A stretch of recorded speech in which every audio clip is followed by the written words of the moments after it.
Assalamualaikum warahmatullahi wabarakatuh. Perkenalkan, nama saya Fadila Rona Nuraida dengan NIM 202041021 dengan prodi Agroteknologi A. Di sini saya akan menjawab soal ujian akhir semester mata pelajaran Bahasa Indonesia. Untuk soal yang pertama, jelaskan pola bentuk gabungan terikat.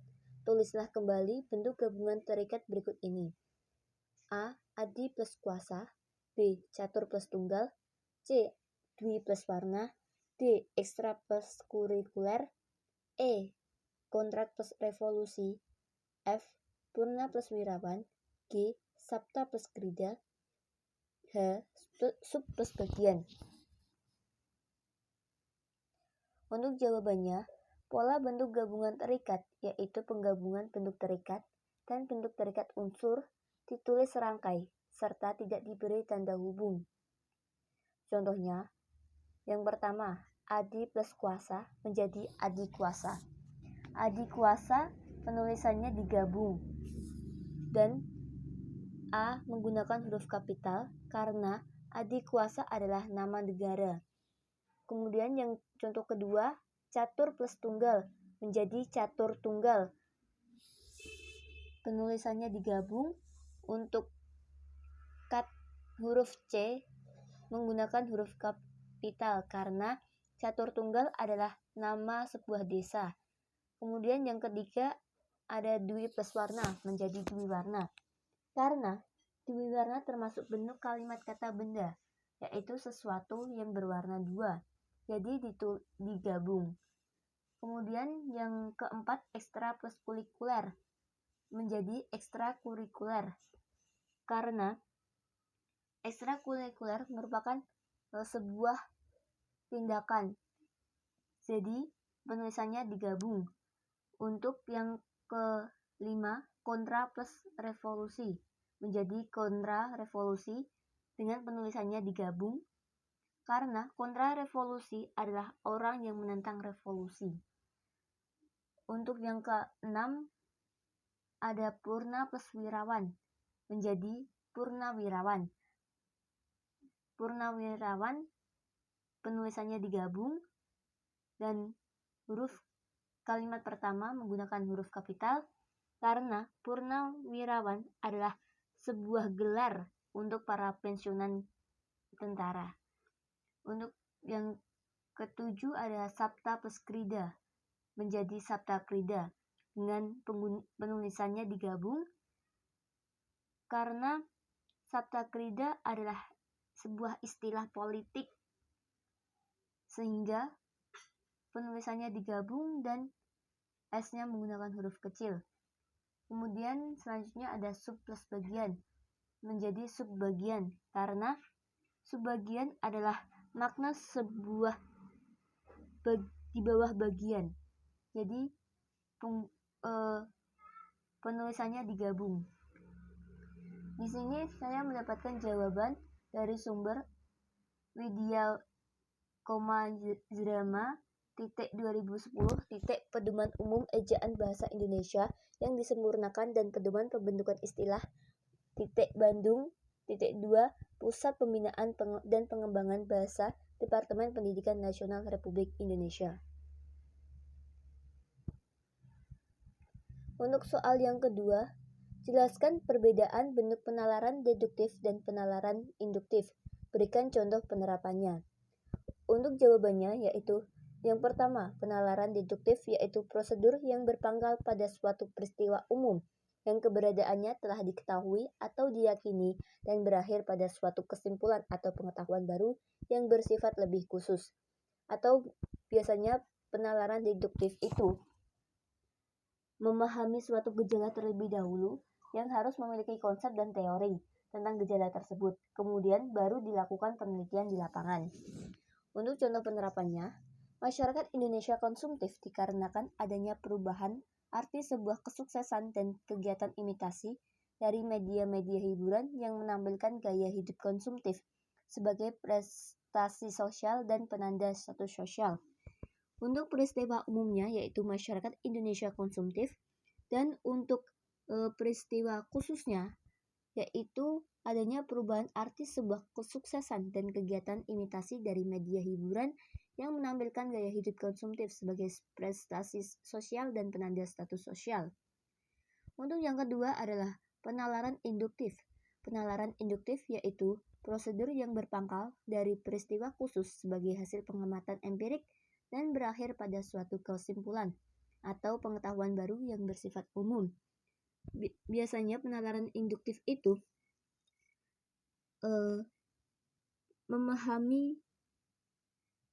menyusun konsep terlebih dahulu, melakukan penelitian, baru melakukan konsep dan teorinya itu. Untuk contoh penerapannya, pada saat ini remaja lebih menyukai tari-tarian dari barat seperti breakdance, shuffle, salsa, dan krypton, modern dance, dan lain sebagainya. Begitu pula dengan jenis musik umumnya, mereka menyukai rock, blues, jazz, maupun rave, tarian, dan kesenian tradisional, mulai ditinggalkan dan beralih mengikuti tren barat. Penerimaan terhadap bahaya luar yang masuk tidak disertai dengan pelestarian budaya sendiri. Kesenian dan budaya luar perlahan-lahan menggeser kesenian dan budaya tradisional. Untuk peristiwa khususnya, yaitu pada saat ini, remaja lebih menyukai tari-tarian barat seperti breakdance, shuffle, salsa, dan krypton, modern dance, dan lain sebagainya. Begitu pula dengan jenis musik, umumnya mereka menyukai rock, blues, jazz, maupun rave, tarian, dan kesenian tradisional, mulai ditinggalkan dan beralih mengikuti tren barat. Untuk penalaran umumnya, yaitu penerimaan terhadap bahaya luar yang masuk tidak disertai dengan pelestarian budaya sendiri. Kesenian dan budaya luar perlahan-lahan menggeser kesenian dan budaya tradisional. Di sini saya menjawab menggunakan sumber yang pertama adalah Iseng, memang Luli, 2013, pengertian penalaran deduktif. Untuk yang kedua, ada Anita, Mentari, 2015, penalaran induktif dan deduktif. Dan untuk yang ketiga, Risma Hersa, 2015, pengertian penalaran deduktif dan induktif beserta contoh dan ciri-cirinya.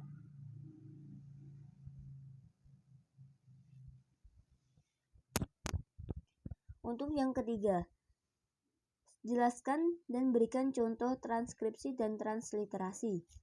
Jawabannya yang pertama, transkripsi adalah pengalihan tuturan yang berwujud bunyi ke dalam bentuk tulisan, seperti penulisan kata, kalimat, atau teks dengan menggunakan lambang-lambang bunyi mantra yang diucapkan seseorang dan kemudian ditranskripsikan ke dalam bentuk lontar atau kitab atau dalam bentuk tertulis lainnya.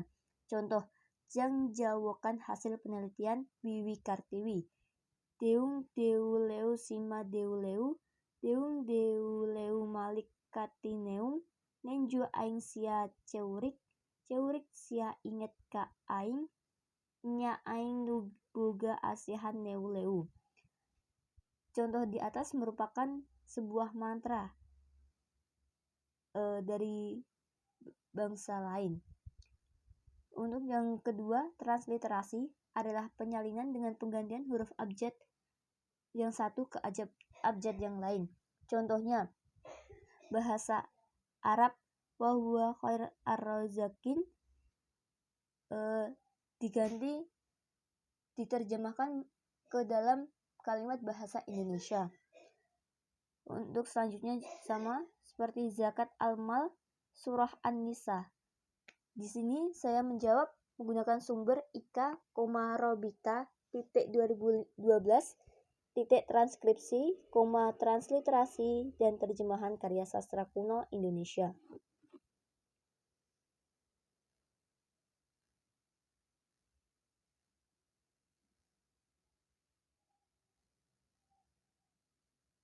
Untuk soal yang keempat, jelaskan penomoran bagian karangan berikut ini. Perbaikilah jika menurut Anda masih ada penulisan yang salah. A. Program usaha 1. Tahapan persiapan program 1.1. Penerimaan warga belajar 1.2. Pemilihan penyelenggara 1.3. Pemilihan ketua kejar usaha 1.3.1 musyawarah, 1.3.2 ditunjuk. Untuk jawaban, penomoran bagian karangan tadi merupakan penomoran dalam daftar isi. Untuk penomoran daftar isi biasanya dituliskan menggunakan angka atau Romawi. Untuk per judul dituliskan angka 1, 2, 3, dan seterusnya. Dan untuk bab judul ditulis sesuai nomor judul tadi, kemudian ditambahi angka lagi dan dalam penulisannya harus menjorok. Contoh tadi adalah penomorannya sudah benar, tetapi dalam penulisannya masih kurang, yaitu belum menjorok. Penulisannya yang benar A. Program usaha 1. Tahapan persiapan program menjorok 1.1. Penerimaan warga belajar 1.2. Pemilihan penyelenggara 1.3. Pemilihan ketua kejar usaha 1.3.1. Musyawarah 1.3.2 ditunjuk. Di sini saya mendapatkan sumber dari Wijaya Zrama 2010 Pedoman Umum Ejaan Bahasa Indonesia yang disempurnakan dan pedoman pembentukan istilah Bandung 2 Pusat Pembinaan dan Pengembangan Bahasa Departemen Pendidikan Nasional Republik Indonesia. Untuk soal yang kelima, jelaskan cara penulisan gelar akademik yang benar. Kemudian jawab soal berikut ini. Jika masih ada salah penulisannya, segera diperbaiki. Yang pertama, Bayu Maharani S. Yang kedua, R.M. Pratama, M.M. Yang ketiga, Dr. Irfai Fatur Rahman SPD MPD. Yang keempat, DRS Muhammad Kazanuddin MPD. Yang kelima, Prof. Dr. Ajmat Ulil Nuha MPD. Untuk jawabannya, cara penulisan gelar yang benar yaitu 1. Setiap unsur singkat harus diawali huruf kapital, kecuali untuk gelar tertentu seperti dokter yang ditulis Dr. dengan huruf kecil dan diakhiri tanda titik. Yang kedua, menggunakan tanda koma sebagai pemisah antara nama orang dengan nama gelar. Yang ketiga, pakai tanda koma untuk memisahkan antara satu gelar dengan gelar lainnya yang ditulis setelah nama orang. Sedangkan deretan gelar sebelum nama orang tidak perlu dipisahkan dengan tanda koma. Untuk yang keempat, gelar singkatan harus menggunakan tanda titik. Hal ini untuk menghubungkan satu huruf dengan huruf lainnya. Penulisan nama gelar yang benar yaitu 1. Bayu Maharani S.S. menjadi Bayu Maharani, S.S. S.S.-nya itu menggunakan huruf besar semua. Dan huruf B sama M juga besar. Untuk yang kedua, R.M. Pratama, M.M.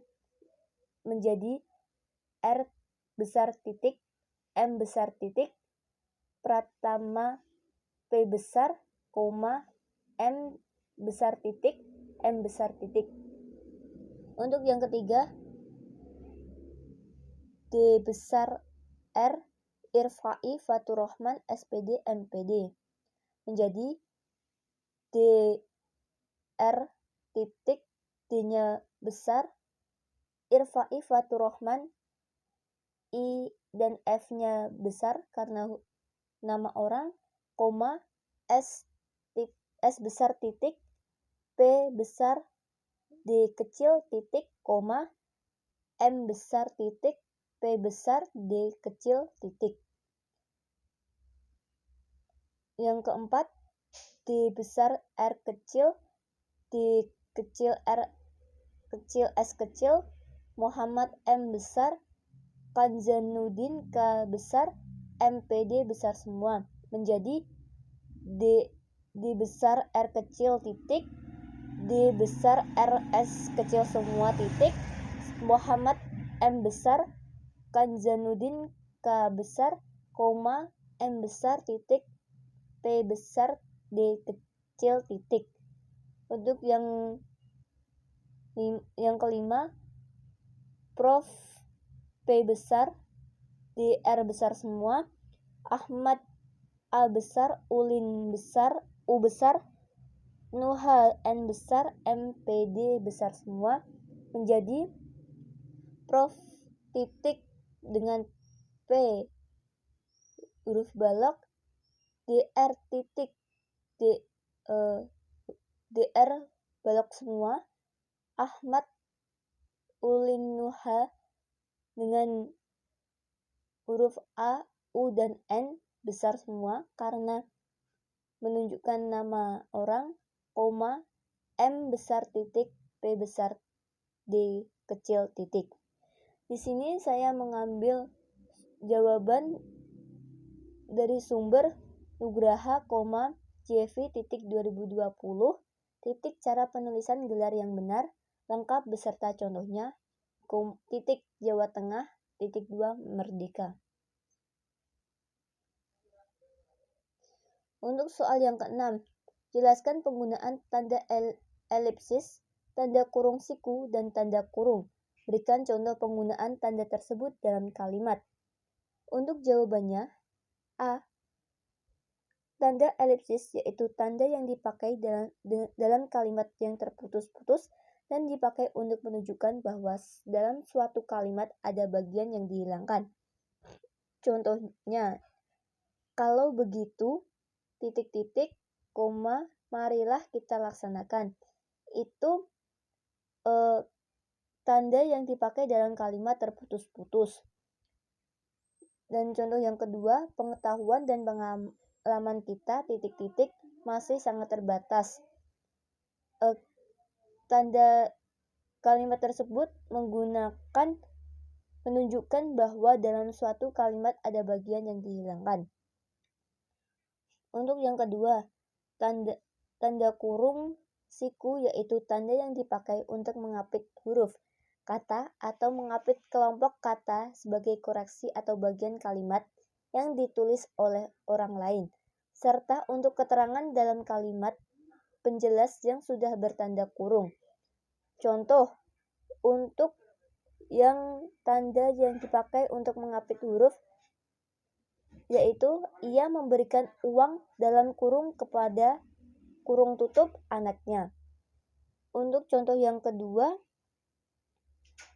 untuk keterangan dalam kalimat penjelas yang sudah bertanda kurung. Contohnya, persamaan kedua proses ini dalam kurung perbedaannya dibicarakan di dalam bab 2 tanda kurung siku. Lihat halaman 35, tanda kurung siku tutup, kurung tutup perlu dibentangkan di sini.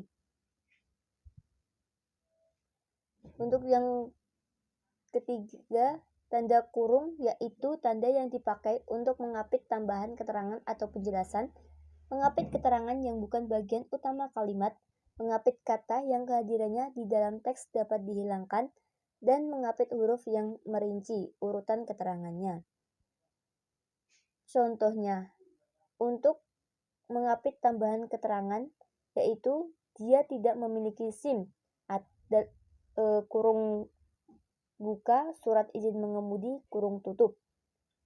Untuk contoh yang kedua, mengapit keterangan yang bukan bagian kalimat utama, yaitu keterangan itu dalam kurung lihat tabel, kurung tutup, menunjukkan arus perkembangan baru pasar dalam negeri. Untuk contoh yang ketiga, mengapit kata yang kehadirannya di dalam teks dapat dihilangkan, yaitu penjelasan kaki itu berasal dari kurung buka kota kurung tutup Surabaya. Mengapit kata yang kehadirannya di dalam teks dapat dihilangkan dan mengapit huruf yang merinci urutan keterangan.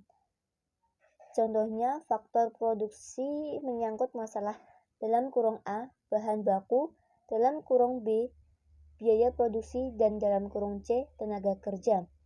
Di sini saya menjawab soal dengan sumber Widya Kumajrama 2010 Pedoman Umum Ejaan Bahasa Indonesia yang disempurnakan dan Pedoman Pembentukan Istilah Bandung 2 Pusat Pembinaan dan Pengembangan Bahasa Departemen Pendidikan Nasional Republik Indonesia. Untuk soal yang ketujuh, jelaskan 3 cara penalaran induktif meliputi generalisasi, analogi, dan hubungan sebab akibat atau kausal. Silahkan jelaskan satu persatu disertai contoh. Untuk jawabannya, yang pertama, A. Generalisasi adalah proses penalaran yang bertolak dari fenomena khusus menuju simpulan umum yang berlaku untuk semua atau sebagian besar gejala yang diamati. Contohnya, buah mangga berwarna hijau dan rasanya manis. Seharusnya buah mangga yang berwarna hijau itu rasanya masam, tetapi di sini dituliskan rasanya manis. Itu berarti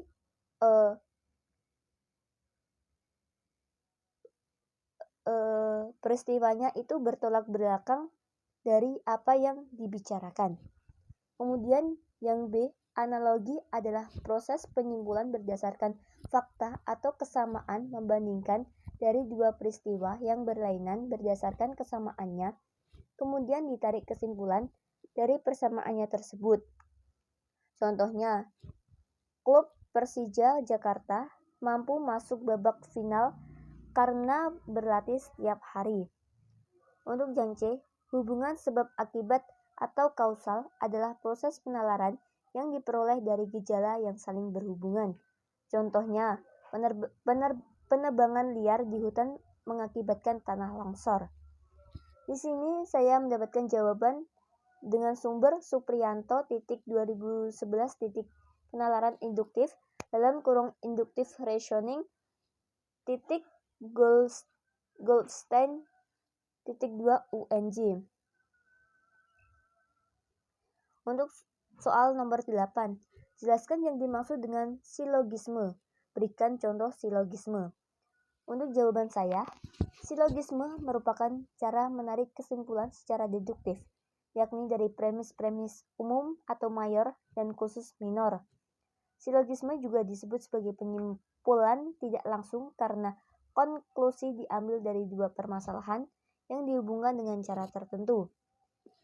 Contoh silogisme yaitu premis mayornya jika hujan saya naik becak, untuk premis minornya sekarang hujan, kemudian konklusi yaitu saya naik becak. Nomor 9, apa yang dimaksud dengan konjungsi? Sebutkan jenis konjungsi dan berikan contoh penerapan konjungsi. Untuk jawaban saya, konjungsi adalah kata untuk menghubungkan kata-kata, ungkapan-ungkapan atau kalimat-kalimat dan sebagainya yang tidak untuk tujuan atau maksud lain. Jenis konjungsi yang pertama konjungsi korelatif, yaitu konjungsi yang digunakan untuk menghubungkan dua kata, frasa atau klausa yang memiliki status konjungsi setara. Contohnya, bukan hanya hari ini, melainkan besok. Konjungsi korelatifnya yaitu bukan, kalimat bukan, dan melainkan. Untuk yang kedua, konjungsi koordinatif, yaitu konjungsi yang digunakan pada klausa sederhana. Contohnya, Andi dan Tina membeli alat perlengkapan sekolah. Kalimat konjungsi koordinatifnya yaitu dan. Untuk yang ketiga, konjungsi subordinatif adalah konjungsi yang menghubungkan dua kata, frasa atau klausa yang memiliki status konjungsi bertingkat. Contohnya, andaikan hari ini tidak hujan, Ani sudah liburan ke Jakarta. Kalimat konjungsi subordinatif yaitu andaikan. Untuk yang keempat, konjungsi antar kalimat yaitu konjungsi yang bisa digunakan setiap kalimat. Contohnya, Rina sebenarnya sudah mengetahui bahwa nanti diadakan ujian bahasa Indonesia. kalimat konjungsi antar kalimatnya yaitu sebenarnya. Di sini saya menjawab soal menggunakan sumber Mahanani, Rahwiku 2020 pengertian konjungsi yang digunakan dalam kalimat dan contohnya.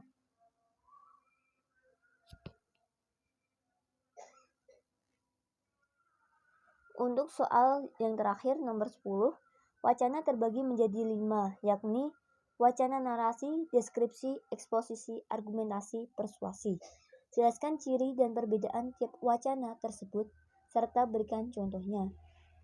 Jawaban saya yang pertama, wacana narasi adalah salah satu jenis wacana yang berusaha menceritakan atau mengisahkan suatu kejadian yang terjadi dalam suatu rangkaian peristiwa dari waktu ke waktu secara kronologis. Untuk ciri-ciri wacana narasinya, yang pertama, narasi berisi kisah atau cerita tentang peristiwa. Yang kedua, narasi memiliki unsur tokoh, peristiwa, dan waktu.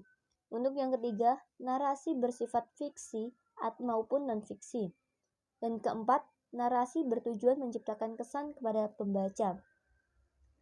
Contoh wacana narasi yaitu, Doni terlambat ke sekolah hari ini karena bangun kesiangan. Ia tiba di sekolah pukul 7.45 sehingga ia ditegur oleh guru piket. Dan ketika masuk ke ruangan bahasa Inggris, ia dilarang masuk karena waktu untuk yang kesiangan telah habis. Untuk yang B, wacana deskripsi, yaitu suatu jenis wacana yang menggambarkan suatu objek berdasarkan hasil pengamatan, perasaan, dan pengalaman penulisnya. Untuk mencapai kesan yang sempurna bagi pembaca, penulis merinci objek dengan kesan, fakta, dan citraan. Ciri-ciri wacana deskripsi. Yang pertama, menggambarkan atau menuliskan sesuatu. Yang kedua, penggambaran tersebut dilakukan sejelas-jelasnya dengan melibatkan kesan indera. Yang ketiga, membuat pembaca atau pendengar merasakan sendiri atau mengalami sendiri. Contoh wacana deskripsi yaitu Kota Malang adalah kota yang terkenal akan dingin, sejuk, dan segar. Banyak objek wisata yang menyenangkan di sana. Wahananya pun seru-seru dan asyik-asyik, mulai dari wahana permainan ataupun wahana alam seperti air terjun. Untuk yang C, wacana eksposisi adalah suatu jenis wacana yang memaparkan atau menjelaskan secara terperinci atau memaparkan sesuatu dengan tujuan memberikan informasi dan memperluas pengetahuan kepada pembacanya. Wacana eksposisi biasanya digunakan pada karya-karya ilmiah seperti artikel ilmiah, makalah-makalah untuk seminar, simposium, atau penataran. Ciri-ciri wacana eksposisi. Yang pertama, menjelaskan informasi agar pembaca mengetahuinya. Yang kedua, menyatakan sesuatu yang benar-benar terjadi atau data aktual. Yang ketiga, tidak terdapat unsur-unsur memengaruhi atau memaksakan kehendak. Yang keempat, menunjukkan analisis atau penafsiran secara objektif terhadap fakta yang ada. Yang kelima, menunjukkan sebuah peristiwa yang terjadi atau tentang proses kerja sesuatu. Contoh wacana eksposisi, jatuhnya pesawat berkapasitas 266 penumpang Airbus A300-600 merupakan peristiwa kedua bagi American Airlines beberapa detik lepas landas dari Bandara Udara Internasional O'Hare Chicago. Tiba-tiba mesin kiri lepas dari dudukannya. Pilot tidak bisa mengendalikan pesawat akibat keseimbangan pesawat mendadak berubah dengan jatuhnya mesin berbobot sekitar 5 ton. Pesawat mendarat dan menghunjam tempat parkir kendaraan 31 detik, kemudian 271 penumpang plus awak tewas seketika.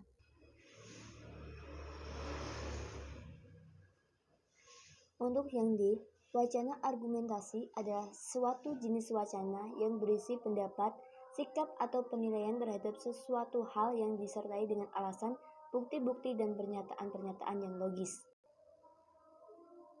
Untuk ciri-ciri wacana argumentasi, yang pertama, ada pernyataan, ide, atau pendapat yang dikemukakan penulisnya.